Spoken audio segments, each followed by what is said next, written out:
Meanwhile, a bigger story is unfolding, which is the accelerating physical and mental decline of President Biden. Now, I take no joy in this. I would like to beat Joe Biden on his disastrous record from the debacle in Afghanistan through Bidenomics and inflation of more than 20%, to the growing use of race as a measure of people's worth in the United States. It's a nightmare of incompetence. And I took to X yesterday to point out, this is the most incompetent group of people I have ever seen. I'm 68 years old. I've been following politics since I was 18. So that's 50 years of politics. I have never seen a group of incompetent people at this level in the government. I ran into a lot of incompetent people in the Reagan years. There are always incompetent people among a political employee. There are 3,000 political appointees in every administration. There's a best and there's a worst. And I have happened to run into both the best and the worst. But I have never seen 2,999 of them tie for worst. And that's what we've got, whether it's the Secret Service or not. But Joe Biden himself is falling apart. I want to bring to you the worst part of a bad speech at the NAACP yesterday by President Biden, who is breaking with tradition and campaigning during the other party's convention, so I hope Donald Trump takes note. Cut number 5, Joe Biden at the Las Vegas convention of the NAACP. The idea that corporate-owned housing is able to raise your rent $300-400 a month or something, under what I'm about to announce, they can't raise it more than $55. All right. I want to unpack this for you. The President of the United States has had a meeting with his advisors. They're trying to find anything to throw at the wall.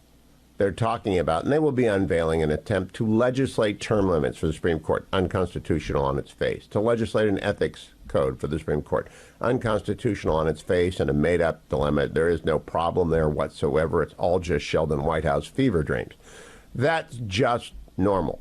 But they also came up with the idea, we got to rally our left-wing base and the middle class and the lower middle class and the lower class and the people who have nothing at all except government checks. We got to rally them because rents are going up dramatically in the United States because of inflation, making landlords pay more for everything. Electricity, rebuilding the toilet that's broken. Everything costs more, as you know if you've been to a Home Depot. You know if you go to the grocery store.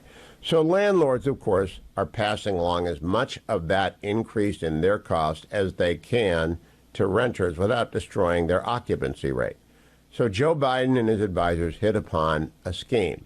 They're going to limit rent increases. It's illegal. It's unconstitutional. I don't even think it would pass the Commerce Clause Act if they linked it to the international and national economy. Nevertheless, they're going to come up with a plan. Their plan is we're going to put a cap of 5% on hikes for units held by corporate ownership. Now, that's pretty much 90% of units in America. There might be a few mom and pops out there that own 1 or 2 units, and they wouldn't be covered by a 5% rate hike. But A, it's unconstitutional. B, it's not going to happen. But more importantly, for understanding the president's mental decline, they had a discussion. They agreed on a policy, a 5% rate hike for renters. All right, a cap on rate hikes for renters, 5%. The president talks about it. They kick it around. They agree, let's go with 5%, not 10%, not 2%, not 8%. Let's go with 5%. We're going to say 5%. Okay, that's the policy. It's illegal, but they're going to run with it as rhetoric. And so Joe Biden, with this 5% rule in mind, goes to Nevada, and he says, let's play it again, cut number 5. The idea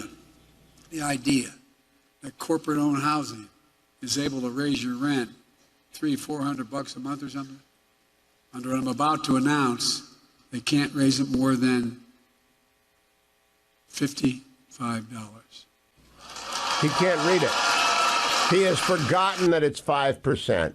He can't freelance. He's afraid of freelancing. His advisors don't say anything, Mr. President, except what's on the teleprompter. They put into the teleprompter 5% sign. He can't read it, and he can't remember that it's 5%. So he says $55. That is not a normal error. That is not a speech impediment. That is not a flub. That is not a gaffe.